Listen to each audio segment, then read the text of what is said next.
Tonight, our special transmission as leaked conversations show pro-Israeli billionaires influenced crackdown on student activists in Columbia University. Assalamu alaikum and good evening. This is Muslim News Canada on Muslim Network TV. I'm Zahra Sayed. Today is the 224th day since Israel started bombing Palestinians incessantly. Palestine Health Ministry reports in the past 24 hours, Israeli attacks have killed 31 Palestinians. 56 have been injured. Israeli artillery has targeted a house in the Burej refugee camp, leaving 1 dead and several wounded. Northern Gaza faces dire circumstances. Following a week of Israeli attacks, thousands of civilians remain isolated without access to essential supplies. Israeli troops are now penetrating deeper into southern Rafah. They are targeting densely populated areas. Israeli forces say they have killed 60 Palestinian fighters in Jabalia city center. Reports are emerging that Israeli settlers have set fire to an aid truck. The attack has injured the driver.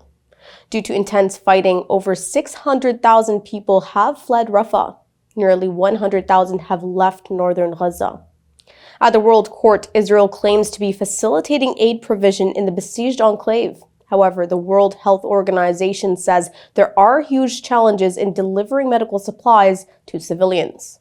An Israeli newspaper reports any potential Israeli military rule in Gaza would cost Tel Aviv at least $5.4 billion annually. The death toll from Israel's war is staggering. At the time of writing, at least 35,303 Palestinians have been killed in Israeli attacks. A revised report by United Nations shows another 10,000 civilians are buried under the rubble. 79,261 have been wounded. Israel's death toll from Hamas's attacks stands at 1,139.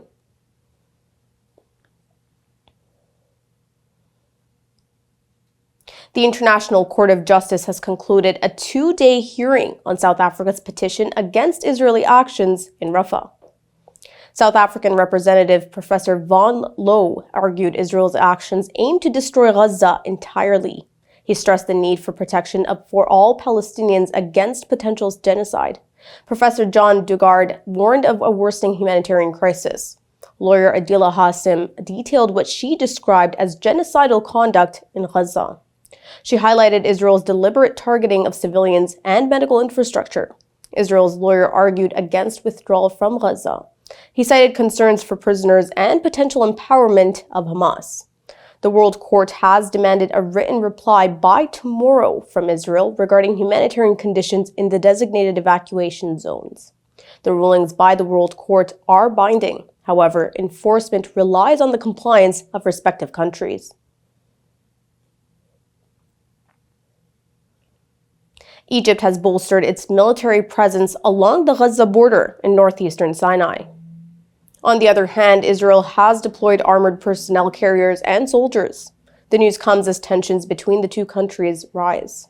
Previously, Israel seized the Rafah border crossing, halting humanitarian aid deliveries into Gaza. President Abdel Fattah al-Sisi is accusing Israel of exploiting control over Rafah to tighten the enclave's siege. Reports say Egypt is considering downgrading ties with Israel. It has also joined South Africa in accusing Israel of genocide at the International Court of Justice.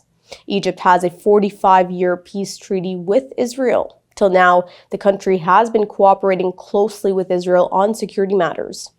Egypt is a key mediator in ceasefire talks. It has criticized Israel's military approach. Recently, Sisi has denounced Israel's security solutions as delusional at the Arab League summit.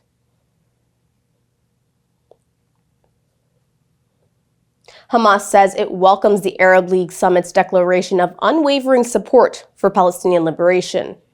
The militant group has praised the summit's condemnation of Israeli aggression in Gaza. The group is urging Arab nations to compel Israel to cease hostilities, withdraw troops, and lift blockades. The summit called for an immediate Gaza ceasefire and proposed an international peace conference for the Middle East. The Arab nations also urged Israel to allow aid and support reconstruction.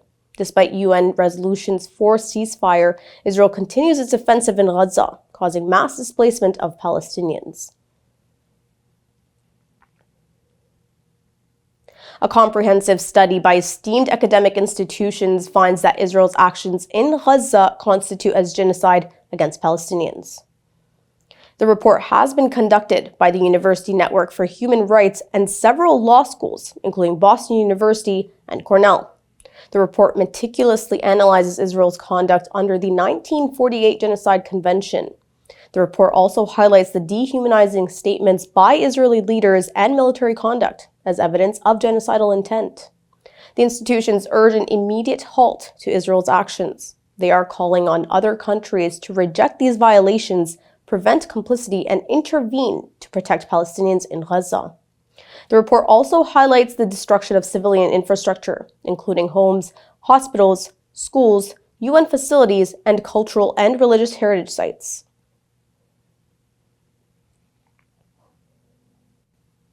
Leaked WhatsApp conversations revealed that powerful businessmen urged New York City Mayor Eric Adams to use police force against Free Palestine protests at Columbia University.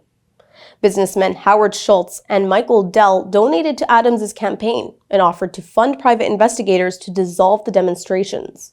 Washington Post reports some members of the WhatsApp group offered to pay for private investigators to assist New York police in handling the protests. The WhatsApp group includes CEO Michael Dell, hedge fund manager Bill Ackman, and Joshua Kushner. Kushner is the brother of Jared Kushner, who is married to Donald Trump's daughter.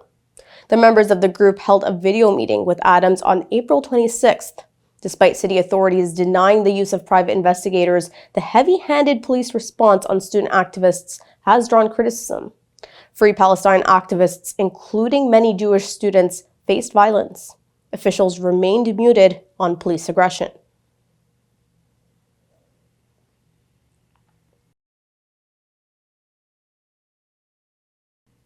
In a tragic incident, 19-year-old Wynn Rosario was fatally shot by police in Queens, New York.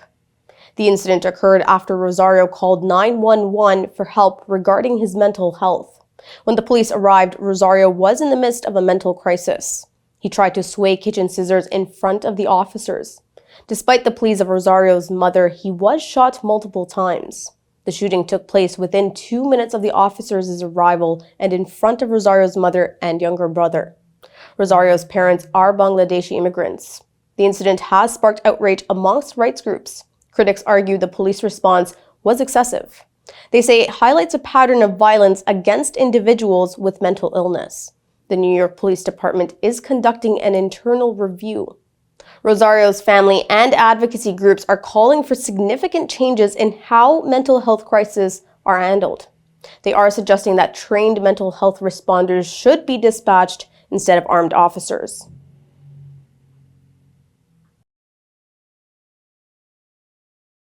Thank you for watching. Our news is produced by Muslim Network TV, which is a not-for-profit organization. We need your support for donations. Please scan the QR code on our broadcast or visit muslimnetwork.tv to donate now so we can continue to amplify the voices of Muslims in Canada and abroad. Assalamu alaikum.